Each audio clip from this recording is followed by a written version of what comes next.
Well, basically what I did was present the results of a phase 3 trial comparing partial breast irradiation versus whole breast irradiation for the NRG oncology group. And basically what we did was to look at 4,216 women. We randomized half of them to whole breast irradiation performed over 5 to 7 weeks, the traditional standard of care, versus partial breast irradiation using one of 3 partial breast irradiation techniques, either 3D conformal external beam radiation therapy, interstitial brachytherapy, or device-based brachytherapy. The patients were randomized based upon stratification factors of menopausal status, disease stage, a few other things. And then what we did was to follow these patients over 10 years, and the primary endpoint was ipsilateral breast tumor recurrence, in other words, a recurrence of the cancer in the lumpectomy bed area. It was an equivalence test, so what it was designed to do was determine whether or not partial breast produced the same results in terms of ipsilateral breast tumor recurrence.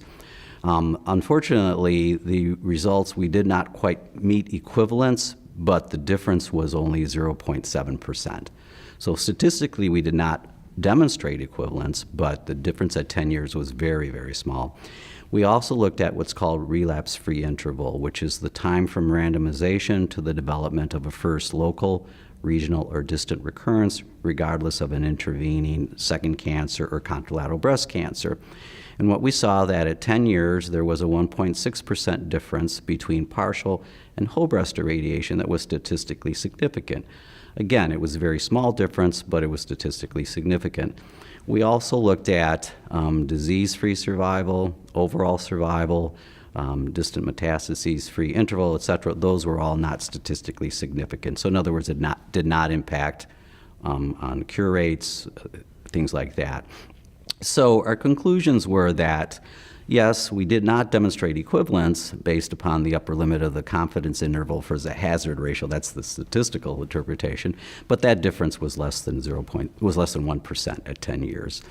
Same thing with the relapse-free interval. There was a slight difference, was statistically significant, but still, it didn't.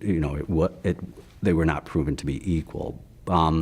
We looked at other things such as toxicities and second cancers. We did not find any difference between the two, but our conclusions were that, for a large proportion of women, partial breast irradiation is an acceptable alternative to whole breast irradiation. And indeed, that is the case. There's many parts of the country that have been doing partial breast irradiation for the last decade. So the strengths of this study were it was the largest partial breast irradiation study.